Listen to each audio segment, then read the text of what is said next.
Hello friends, welcome to Prep IAS. आप सभी का प्रेप आईएएस पर स्वागत है। फ्रेंड्स, इस सीरीज में हम लोग daily answer writing sessions conduct कर रहे हैं एंड सिस्टम कुछ इस तरह से है कि Monday to Saturday daily 11 AM पे हम लोग 2 क्वेश्चंस पोस्ट करते हैं। कहाँ पर? हमारे टेलीग्राम चैनल पे एंड यूट्यूब कम्युनिटी पे। और आपसे उम्मीद करते हैं, आपसे एक्सपेक्ट करते हैं कि आप लोग उन दोनों क्वेश्चंस को अटेम्प्ट करेंगे, जिसके बाद नाइट में उन पर डिस्कशन होता है। जहाँ तक संडे की बात है, तो संडे को हम लोग ऐसे राइटिंग सेशंस कंडक्ट कर रहे हैं। एंड देखिए, ये जो क्वेश्चंस आप अटेम्प्ट करते हैं, जो ऐसे आप अटेम्प्ट करते हैं, तो इनको पीयर इवेल्युएशन के लिए आप सबमिट कर सकते हैं। कहाँ पे आपको सबमिट करना है? हमारा टेलीग्राम चैनल है प्रेप आईएएस पीयर इवेल्युएशन, और इसका लिंक आपको इस वीडियो के डिस्क्रिप्शन बॉक्स में मिल जाएगा। अब देखिए, आज का जो हमारा सेशन है, इसमें हमने 2 क्वेश्चन लिए हैं और ये दोनों क्वेश्चन बिलोंग करते हैं GS3 से। एक क्वेश्चन एनवायरनमेंट से है और दूसरा क्वेश्चन हमने लिया है सिक्योरिटी से। ठीक है, 1 बाय 1 दोनों को डिस्कस करेंगे। अगर इस दौरान आपका कोई डाउट होता है, कोई इशू है, ठीक है, तो आप चैट बॉक्स में या फिर कमेंट सेक्शन में अपना डाउट लिख दीजिए। अगर मैं चैट बॉक्स में अवेलेबल नहीं हूँ तो भी कोई चिंता वाली बात नहीं है, आप कमेंट सेक्शन में लिख दीजिए, मैं डेफिनेटली उसका रिप्लाई कर दूंगा। ठीक है, और उसके बाद क्या करेंगे? हमारा सेकंड सेगमेंट होता है जहाँ पे एक लर्नर की आंसर शीट हम लोग डिस्कस करते हैं, ताकि आपको आइडिया लगे कि जो बाकी के लर्नर्स हैं, जो एस्पिरेंट्स हैं, वो किस तरह से क्वेश्चंस को अटेम्प्ट करते हैं। तो काफ़ी कुछ आपको वहाँ से सीखने को मिल सकता है। ठीक है, तो शुरू करते हैं हमारे सेशन को। देखिए, पहला क्वेश्चन एक 15 मार्कर है और 250 वर्ड्स में आपको इसको अटेम्प्ट करना है। देखिए, 15 मार्कर मीन्स आपको इसको अच्छे से एक्सप्लेन करना होगा। देखिए कितने पार्ट्स हैं, अगर पार्ट्स कम है तो ज़्यादा एक्सप्लेन करो। ठीक है, अगर पार्ट्स ज़्यादा है तो थोड़ा कम आपको एक्सप्लेन करना होगा। ये डिसीजन कौन लेगा? ये आपको लेना होगा और वहीं पे ऑन द स्पॉट आपको ये डिसाइड करना होता है। ठीक है, क्योंकि काफ़ी लोगों का डाउट होता है कि सर कितना एक्सप्लेन करें। ठीक है, तो इसका आंसर आपके अलावा कोई और दे ही नहीं सकता है। ठीक है, अब देखिए क्वेश्चन क्या है। ह्यूमन वाइल्ड लाइफ कॉन्फ्लिक्ट, इसके ऊपर क्वेश्चन पूछा गया है, अक्सर न्यूज़ में रहता है, इसीलिए क्वेश्चन आपके सामने है कि India has witnessed increased instances of human wild life conflict in the recent years. तो देखिए, एक स्टेटमेंट दिया गया है जिसमें कहा गया है कि ह्यूमन वाइल्ड लाइफ कॉन्फ्लिक्ट जो है वो बढ़ गए हैं। तो देखिए, इस स्टेटमेंट को आपको वैलिडेट करना होगा, कुछ फैक्ट्स वगैरह देने होंगे कि हाँ भाई किस तरह से ये बढ़ा है। ठीक है, तो इस बात का आपको ध्यान रखना होगा। What are the reasons behind it, क्या कारण है जिसकी वजह से ह्यूमन वाइल्ड लाइफ कॉन्फ्लिक्ट जो है वो बढ़ता हुआ दिख रहा है। उसके बाद आपको कुछ सोल्यूशंस भी बताने होंगे। ठीक है, तो स्ट्रेट फॉरवर्ड ये क्वेश्चन है, डायरेक्टली आपसे पूछा गया है कि ह्यूमन वाइल्ड लाइफ कॉन्फ्लिक्ट, उसके क्या कारण हैं, किस तरह से आप उसको रिजॉल्व कर सकते हो। तो ये डिफरेंट पार्ट्स हो जाएंगे। आप चाहें तो यहाँ पे आपको पूरा स्ट्रक्चर आपके सामने कि सबसे पहले आप इंट्रोड्यूस करेंगे। ठीक है, अब देखिए, जहाँ तक इंट्रोडक्शन की बात है, तो क्वेश्चन में कहा गया है ह्यूमन वाइल्ड लाइफ कॉन्फ्लिक्ट, जो कि इस क्वेश्चन की इंपॉर्टेंट थीम है। तो इसी को आपको एक्सप्लेन कर देना चाहिए कि भाई ये होता क्या है। ठीक है, तो अक्सर लोगों का डाउट होता है कि सर इंट्रोडक्शन में क्या लिखें। तो भाई उसकी जो थीम है उसको पहचानो और उसी को एक्सप्लेन कर दो, तो वो काफ़ी अच्छा इंट्रोडक्शन माना जाता है। ठीक है, हो गया इंट्रोडक्शन। इसके बाद इसके कारण क्या हैं, इसके कॉजेस क्या हैं, इसके रीजंस क्या हैं, ये बता दीजिए। क्या सोल्यूशन आप सजेस्ट कर सकते हैं, एंड सबसे एंड में आपको कंक्लूड करना होगा। ठीक है, तो ये डिफरेंट पार्ट्स हैं जो इस क्वेश्चन की डिमांड है, और इसी फ्लो में आपको आंसर करना होगा। देखिए, ऐसा नहीं होना चाहिए कि इंट्रोड्यूस करने के बाद आप सोल्यूशन बता रहे हो, ठीक है, और उसके बाद आप कॉजेज बता रहे हो, ऐसा नहीं होना चाहिए। ठीक है, तो क्वेश्चन का जो फ्लो है उसी फ्लो में आपका आंसर होना चाहिए, और कभी कभी थोड़ा बहुत कॉमन सेंस भी आपको लगाना होगा। ठीक है, हो गया क्लियर? बड़े आगे। तो देखिए, सबसे पहले इंट्रोडक्शन। देखिए WWF की डेफिनेशन है कि ह्यूमन वाइल्ड लाइफ कॉन्फ्लिक्ट ये होता क्या है। तो देखिए एक तरह का कॉन्फ्लिक्ट और किसके बीच में होगा, ह्यूमन और वाइल्ड लाइफ के बीच में ये कॉन्फ्लिक्ट होगा, नाम से समझ में आ रहा है, ठीक है। तो किसी भी तरह का interaction between humans and wild life, अब देखिए क्या वर्ड यूज हो रहा है, कॉन्फ्लिक्ट, मतलब कुछ निगेटिव इम्पैक्ट होगा। तो अगर किसी ह्यूमन और वाइल्ड लाइफ के इंटरेक्शन से एक निगेटिव इम्पैक्ट होता है किस पे, या तो ह्यूमन पे या उस वाइल्ड लाइफ पे या एनवायरनमेंट पे, तो हम कहेंगे कि भाई ये ह्यूमन वाइल्ड लाइफ कॉन्फ्लिक्ट है, ठीक है। अब जब हम बात करते हैं ह्यूमन की, तो हो सकता है उसके सोशल लाइफ पे, इकोनॉमिक लाइफ पे, कल्चरल लाइफ पे किसी भी तरह का इम्पैक्ट हो सकता है, अभी हम देख भी लेंगे, ठीक है। आपने देखा होगा एक न्यूज़ काफ़ी चर्चा में थी कि केरला में एक प्रेग्नेंट एलिफेंट थी, ठीक है, तो उसको पाइनएप्पल में क्रैकर्स डाल के दे दिए थे, तो वो ब्लास्ट हुआ, उसकी डेथ हो गई। ये क्या था, बेसिकली एक तरह का कॉन्फ्लिक्ट ही तो था, ठीक है। तो इस तरह से काफ़ी कुछ चीज़ें आप अक्सर न्यूज़ में पढ़ते हैं और इनको आपको याद रखना चाहिए, क्योंकि एग्जाम्पल्स में, केस स्टडीज़ में इनका काफ़ी रोल होता है, ठीक है। तो ये हो जाएगी डेफिनेशन। अब क्या पूछा गया है, अब ये पूछा गया है कि भाई इसमें काफ़ी इंक्रीज देखने को मिला है, तो कुछ डाटा आपको यहाँ पे सजेस्ट करना होगा, वो डाटा आपके सामने। अब देखिए क्वेश्चन आता है कि सर डाटा कैसे याद करें, हमें कैसे पता चलेगा कि भाई ये डाटा इम्पोर्टेंट है, क्योंकि देखिए एनवायरनमेंट सिलेबस का पार्ट है और ये जो कॉन्फ्लिक्ट है इस पे क्वेश्चन पूछे जा चुके हैं और अक्सर ये न्यूज़ में होता है। तो आपको कुछ डाटा इसका याद कर लेना चाहिए। एक डाटा आपके सामने है कि बिटवीन 2013 टू 2017 ऐसे लगभग 1608 मतलब जो ह्यूमन्स हैं वो किल्ड हुए हैं, किसमें, ह्यूमन वाइल्ड लाइफ कॉन्फ्लिक्ट में, ठीक है। तो इससे आप बता सकते हैं कि किस बड़े लेवल पे ये चीज़ हो रही है, ठीक है। तो ये डाटा आपको यहाँ पे बताना होगा। आगे बढ़े, अब क्या पूछा गया है कि इसके कारण क्या है। तो देखिए ऑब्वियस से कारण है, देखिए मान लो कि ये नेचर है, ये फॉरेस्ट वाला एरिया है, ठीक है, और ये जो एरिया है ये यहाँ पे ह्यूमन प्रेजेंस है और यहाँ पे वाइल्ड लाइफ है। अगर इन दोनों के बीच में कोई इंटरेक्शन नहीं है तो कोई दिक्कत वाली बात ही नहीं है, सब अपने मज़े में है, ठीक है। लेकिन होता क्या है, ये इधर आए या फिर ये इधर आए तब इशू क्रिएट होता है और इसीलिए कॉन्फ्लिक्ट बढ़ते हैं। अब देखिए जो ह्यूमन है ये किस वजह से फॉरेस्ट एरिया में जाएंगे, काफ़ी सारे कारण हैं। जो आपका ह्यूमन पॉपुलेशन है वो बढ़ रही है, अब उसकी फीडिंग के लिए आपको एग्रीकल्चर को एक्सपेंड करना होगा, तो आप क्या करेंगे, जो फॉरेस्ट एरिया है उनको इंक्रोज कर देंगे, डिफॉरेस्टेशन वगैरह हो जाएगा, तो आप इंटरफेयर कर रहे हो। अर्बनाइजेशन, इंडस्ट्रियलाइजेशन, आपको एक्सपेंड करना है, नई ज़मीन चाहिए, नई लैंड चाहिए, तो इससे क्या होगा, फिर से आप इंटरफेयर कर रहे हो। भाई जो ह्यूमन है इनको एक जगह से दूसरी जगह जाना है, ठीक है, यहाँ पर भी ह्यूमन है, ठीक है, और या तो आप बाय रोड जाएंगे, बाय ट्रेन जाएंगे, और होता क्या है जनरली बीच में एक फॉरेस्ट पड़ता ही पड़ता है। तो क्या होगा, आपने यहाँ पे एक सड़क बना दी, ठीक है, या फिर आपने कोई रेलवे ट्रैक बना दिया, तो जब ट्रेन चलेगी, गाड़ियाँ चलेगी और वहाँ पे वाइल्ड लाइफ होगी तो एक्सीडेंट तो होंगे। समझ में आ रही है ये बात। तो रोड एंड ट्रेन एक्सीडेंट, ठीक है। देन और क्या एग्जांपल हो सकते हैं, देखिए नेशनल पार्क में काफ़ी लोग घूमने जाते हैं, लेकिन वो वहाँ पे अक्सर देखा गया है कि वो रूल्स का फॉलो नहीं करते उनको, तो टूरिज्म में भी एक चीज़ है जो हमको सही करनी होगी। देन लैंड यूज ट्रांसफॉर्मेशन, देखिए ये वही बात है, लैंड यूज ट्रांसफॉर्मेशन। देखिए जो मैंने आपको बताया कि अर्बन एरिया को एक्सपेंड करना है, ठीक है, हमें इंडस्ट्रियलाइजेशन करना है, तो जो फॉरेस्ट एरिया है उसको हम कन्वर्ट कर देते हैं, जो हमारा जो पर्पज़ है या तो एग्रीकल्चर के लिए उसको कन्वर्ट कर देंगे या फिर उसमें कोई इंडस्ट्री वगैरह लगा देंगे।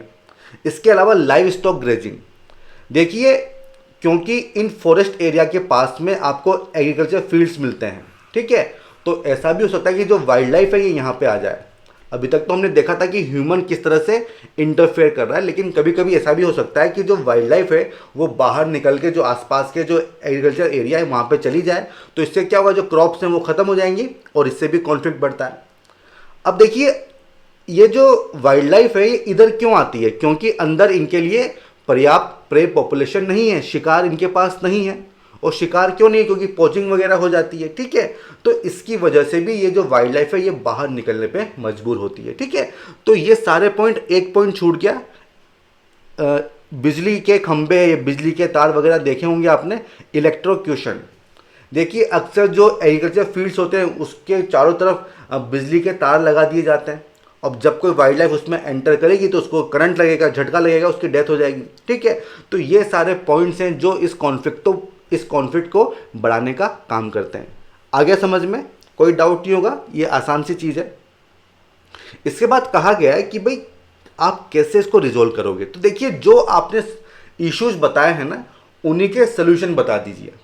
जैसे कि भाई ग्रीन कवर बढ़ाइए, तो ग्रीन कवर बढ़ेगा तो जो वाइल्ड लाइफ है उसको बाहर आने की ज़रूरत क्या पड़ेगी, ठीक है।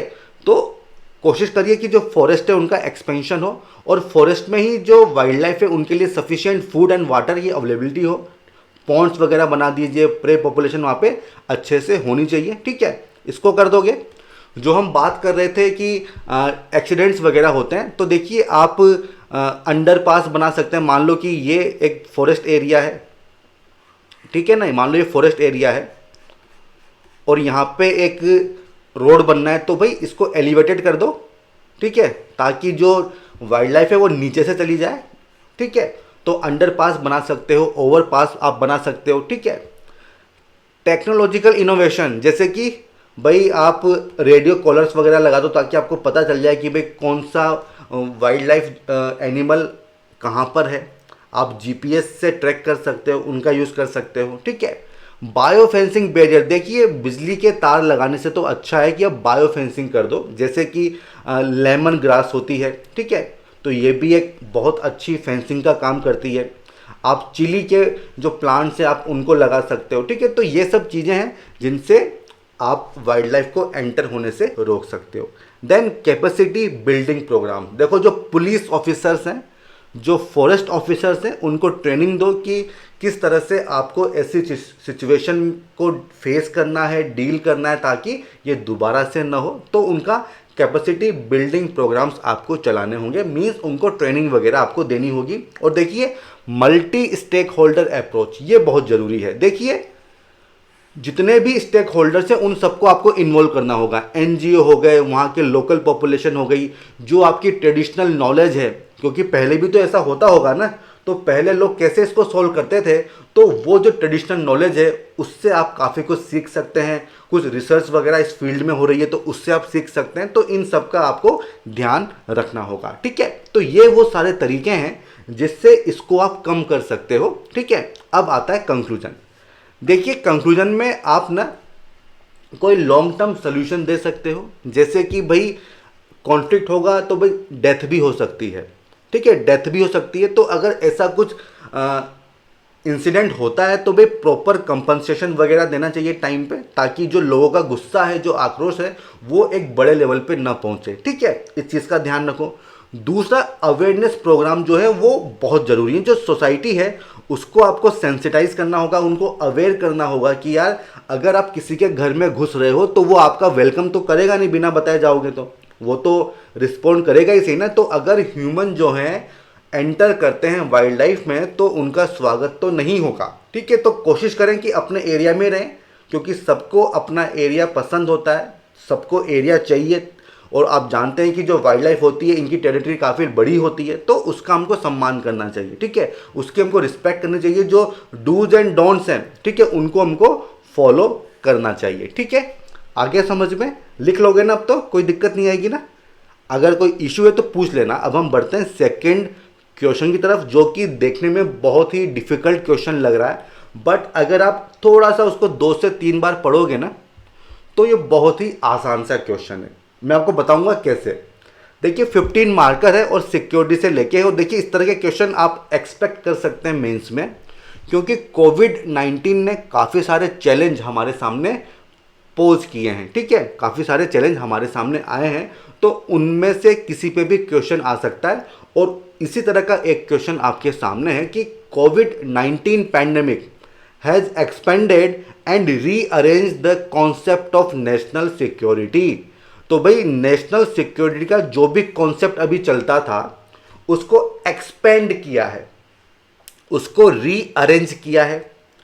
ठीक है, तो एक्सपेंशन एक कीवर्ड है, रीअरेंज एक कीवर्ड है, नेशनल सिक्योरिटी एक कीवर्ड है, मेकिंग इट मोर इंक्लूसिव। देखिए इंक्लूसिव का मतलब क्या होता है, जब आप सभी लोगों को शामिल कर लेते हो, सभी लोगों को या सभी चीज़ों को, उसको कहेंगे inclusive. And foregrounded human security in a more holistic manner. ठीक है, आई थिंक अभी तक आपको ये समझ में नहीं आया होगा, कोई दिक्कत नहीं है, क्वेश्चन तो पढ़ लिया ना आपने, एक बार दोबारा पढ़ते हैं। देखिए क्या कहा गया है कि भाई ये जो पेंडेमिक आई है इसने क्या किया है कि जो नेशनल सिक्योरिटी का हमारा कॉन्सेप्ट था उसको एक्सपेंड किया है, उसको रीअरेंज किया है। अब भाई किसी चीज़ को आप एक्सपेंड कब करते हो, जब पहले से वो चीज़ काफ़ी नैरो हो, ठीक है, संकुचित हो।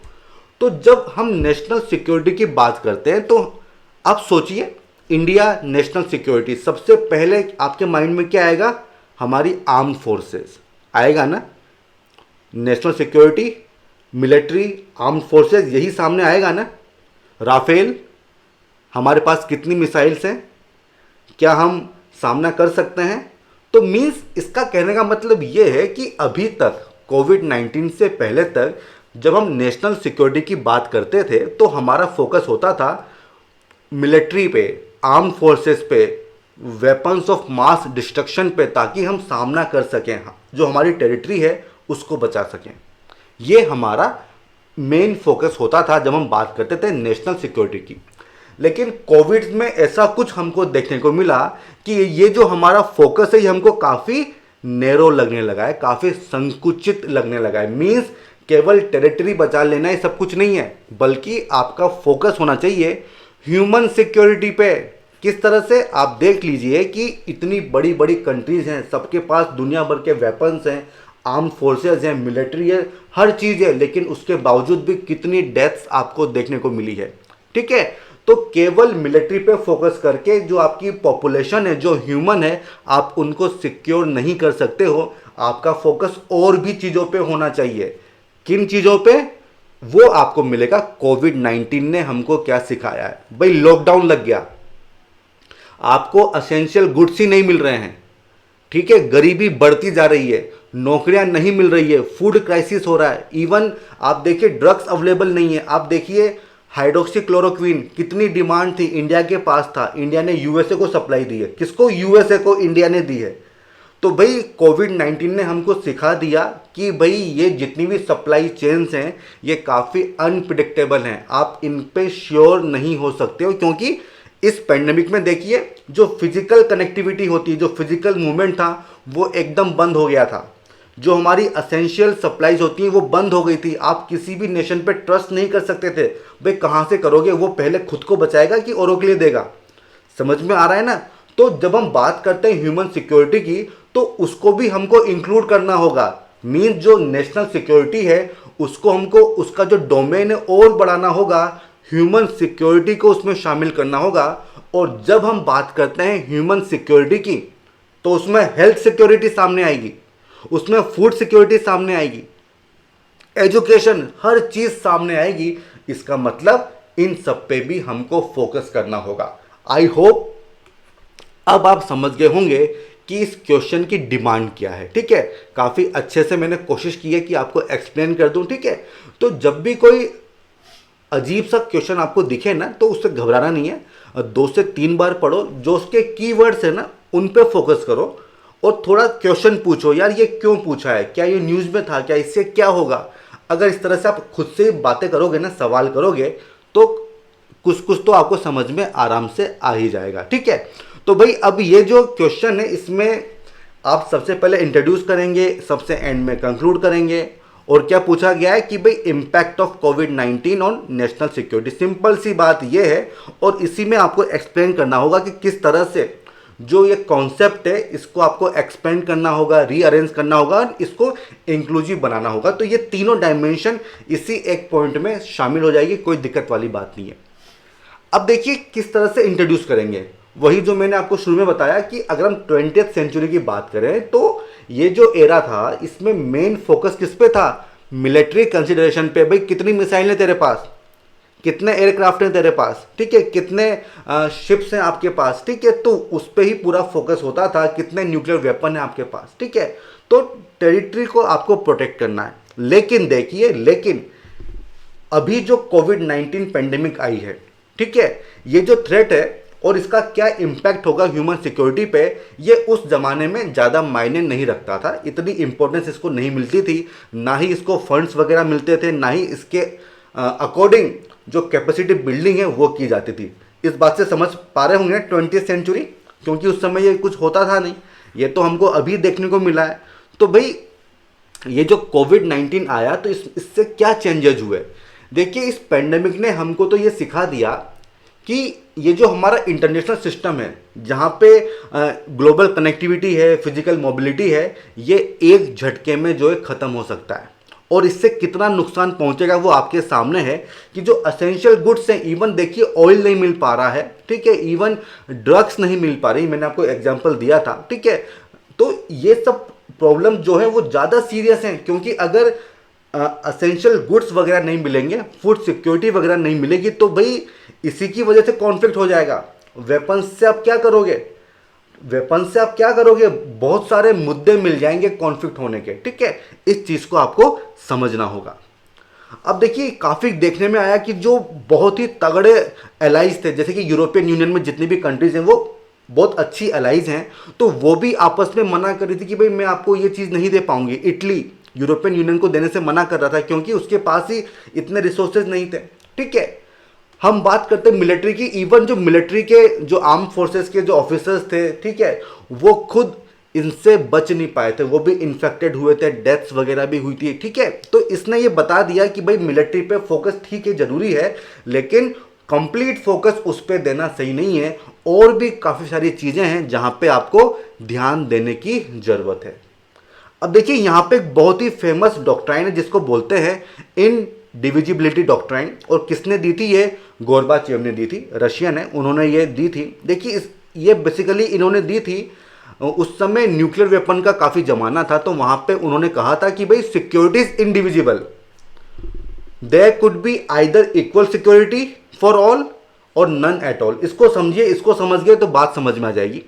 देखिए, न्यूक्लियर वेपन के कंटेक्स्ट में उन्होंने कहा था कि भाई या तो सभी लोग सेफ होंगे, सिक्योर होंगे, या फिर कोई भी नहीं होगा, केवल यही चीज़ हो सकती है। क्योंकि देखिए, न्यूक्लियर वेपन अगर मान लो किसी ने दूसरी कंट्री पे चलाया तो वो भी तो रिस्पॉन्ड करेगी, ठीक है। तो ऐसा नहीं है कि अगर मेरे पास न्यूक्लियर वेपन है तो मैं सिक्योर हो गया, खतरा मेरे ऊपर बना हुआ है। वही बात आप यहाँ पे लिख सकते हो कोविड में कि यूएसए, यूके, ये सब बहुत बड़ी बड़ी पावर है, फ्रांस, जर्मनी, ठीक है, लेकिन चाइना से इसका ओरिजिन माना गया, ठीक है, और हर जगह ये फैल गया। कोई भले ही कितनी बड़ी पावर हो, लेकिन कोई भी इसमें सिक्योर नहीं थी, ठीक है। इसलिए या तो सभी लोग सिक्योर होंगे या सभी लोग सिक्योर नहीं होंगे। और देखिए, क्योंकि जो असेंशियल आइटम्स हैं वही आपको नहीं मिल रहे हैं, तो इसमें फोकस क्या होगा, इसमें फोकस ये होगा कि भाई जो आपके आसपास का एरिया है, जो आपके नेबरिंग कंट्रीज हैं, ठीक है, उनके साथ आपके रिलेशन अच्छे होने चाहिए, ताकि इस तरह की जो सिचुएशन आएंगी उसमें आप एक साथ मैनेज कर सको। क्योंकि अगर मान लो नेपाल में कोविड का कोई पेशेंट आता है तो इंडिया में भी आएगा ही आएगा, मान के चलिए, ठीक है। इसलिए रीजनल लेवल पे जो आपके टाइज हैं वो और स्ट्रांग होने चाहिए, ताकि आप एक साथ मिलके आप डिसीजन ले सको कि इस तरह की जो थ्रेट्स हैं उनको आप किस तरह से मैनेज करोगे। आ रहा है समझ में? काफ़ी आसान शब्दों में मैं आपको समझा रहा हूँ, ठीक है। तो मीन्स जहाँ तक बात है इंक्लूसिवनेस की, तो देखिए, अब ह्यूमन सिक्योरिटी जो है उस पर फोकस आपको देना होगा, ठीक है। मैं ये नहीं कह रहा हूं कि नेशनल सिक्योरिटी को आप छोड़ दो, नेशनल सिक्योरिटी के साथ साथ उसमें आपको ह्यूमन सिक्योरिटी पे भी फोकस करना होगा। क्योंकि भाई अगर लोग गरीब होंगे, जॉब लॉसेस होंगी, फूड इनसिक्योरिटी होंगे, तो भाई इससे भी काफ़ी ज़्यादा क्राइसिस आपको देखने को मिलेगा, और उससे जो आपकी नेशनल सिक्योरिटी है वो खतरे में पड़ सकती है। समझ में आ रहा है? और क्या लिख सकते हो?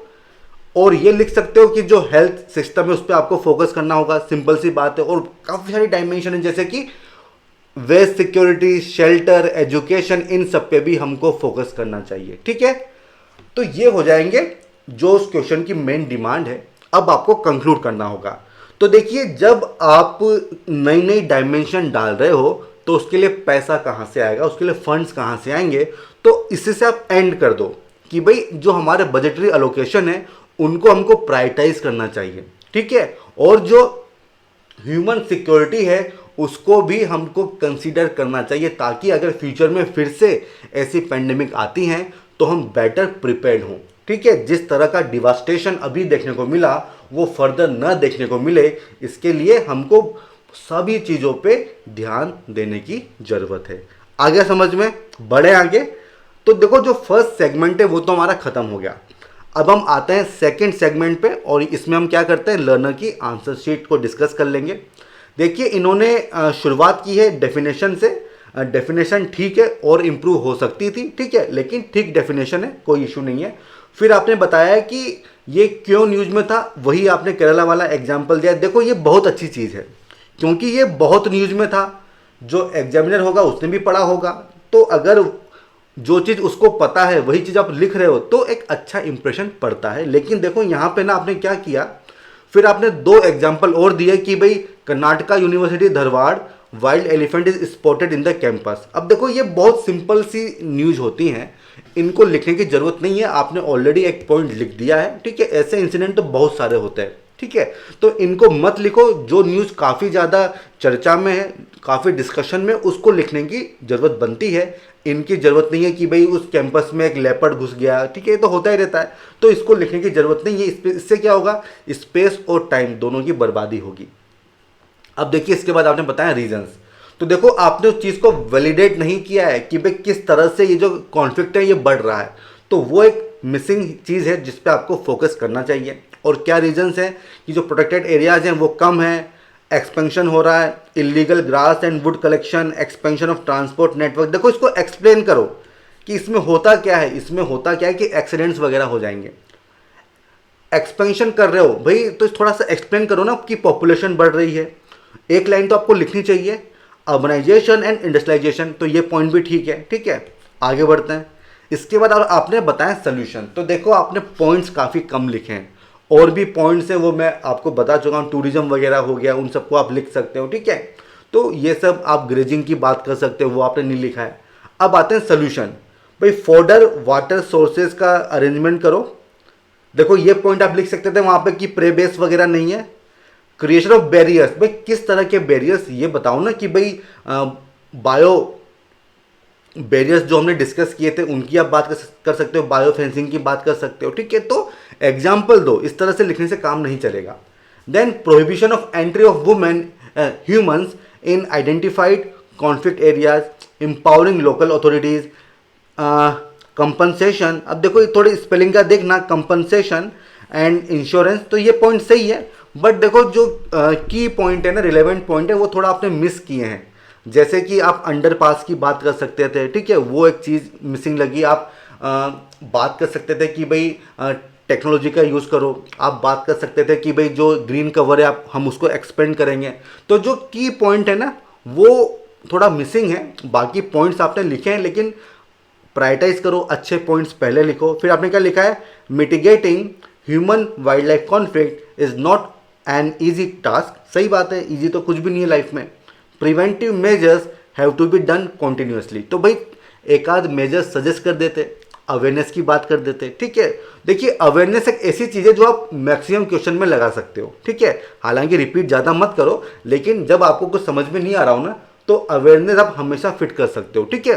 तो समझ गए क्या चीज़ आपने की है। आपने ना रिलेवेंट पॉइंट थोड़े कम लिखे हैं, जनरल पॉइंट आपके ज़्यादा हैं, थोड़ा सा एक्सप्लेन आपने कम किया है। और देखो, इतना स्पेस मत छोड़ो, इतना स्पेस मत छोड़ो, ठीक है, इतना स्पेस मत छोड़ो। कोशिश करो कि स्पेस आपका अच्छे से यूटिलाइज हो जाए, इस चीज़ का ध्यान रखो, ठीक है। हो गया ना, आगे बढ़ें। आता है सेकंड क्वेश्चन। अब देखिए, इसमें इन्होंने, देखिए ज़्यादा लोगों ने ये क्वेश्चन अटेम्प्ट नहीं किया था, तो इसलिए मुझे इसको लेना पड़ा। इन्होंने बताया है कि भाई कोविड-19 के समय काफ़ी सारी डेथ्स वगैरह होती हैं, इकोनॉमिक फेलियर वगैरह होता है, ठीक है। And we have seen it is not only affected the immune system but also affecting the national security of country. अब देखो, आप क्वेश्चन को समझने में थोड़ा सा सक्सेसफुल नहीं रहे हैं। किस तरह से नेशनल सिक्योरिटी को अफेक्ट किया है ये नहीं पूछा है, पूछा गया है कि किस तरह से जो नेशनल सिक्योरिटी है उसको एक्सपेंड करने की ज़रूरत है, किस तरह से उसको रीअरेंज करने की ज़रूरत है। क्वेश्चन की डिमांड ये है, और जिस तरह से मैंने आपको समझाया है, आई होप अब आपको समझ में आ गया होगा कि जिस तरह से आपने इस क्वेश्चन को अटेम्प्ट किया है वो सही तरीका नहीं है। आपने ये कहा है कि कोविड-19 में जो वर्कफोर्स है वो हमारी अफेक्ट होती है, जो आर्मी थी वो बिजी थी सप्लाई में, तो इसमें क्या हुआ, जो हमारी बॉर्डर्स थी वो वल्नरेबल हो गई। तो ये पॉइंट मतलब सही पॉइंट है, लेकिन जो क्वेश्चन की डिमांड है उसके हिसाब से नहीं है। साइबर थ्रेट्स हो गया, एक्सट्रीमिस्ट ऑर्गेनाइजेशन वगैरह हो गया, तो ये पॉइंट मतलब अब आप समझ ही गए हो ना, ये नहीं लिखने थे। पॉवर्टी, ये पॉइंट सही है क्योंकि अब ये एक थ्रेट बन जाएगा और इसको भी हमको शामिल करना होगा, ठीक है। आई होप आपको समझ में आ रहा होगा कि क्वेश्चन की डिमांड क्या है, ठीक है। तो इसलिए इस क्वेश्चन को चेक करने की यहाँ पे ज़रूरत नहीं है, क्योंकि जो क्वेश्चन की डिमांड है वो आप नहीं समझ पाए हो। और मैं मान सकता हूँ थोड़ा सा ये अजीब सा क्वेश्चन था, इसकी जो वर्डिंग्स थी थोड़ी सी अलग थी, लेकिन अगर आप 2 से 3 बार पढ़ते हैं, ठीक है, तो ये चीज़ आपको समझ में आराम से आ जाती, ठीक है। तो ये मेरी ऑब्जर्वेशन है, ठीक है। डीमोटिवेट मत होइए, ठीक है। 2 से 3 बार पढ़िए, क्वेश्चन डेफिनेटली आपको समझ में आएगा, ठीक है। और जो कॉन्टेक्स्ट है उसी के हिसाब से लिखने की आपको कोशिश करनी चाहिए, ठीक है। तो इसी के साथ जो हमारा आज का सेशन है इसको हम कंक्लूड करते हैं। अगर आपको ये सेशन पसंद आया हो तो इसको लाइक कीजिए, साथ ही साथ हमारे चैनल को आप सब्सक्राइब कीजिए, शेयर कीजिए, अपने फ्रेंड्स में फॉरवर्ड कीजिए, ताकि मैक्सिमम लोग हमारे इस इनिशिएटिव से जुड़ सकें, ठीक है फ्रेंड्स। तो फिर हम फिर मिलेंगे, तब तक के लिए all the best, good bye.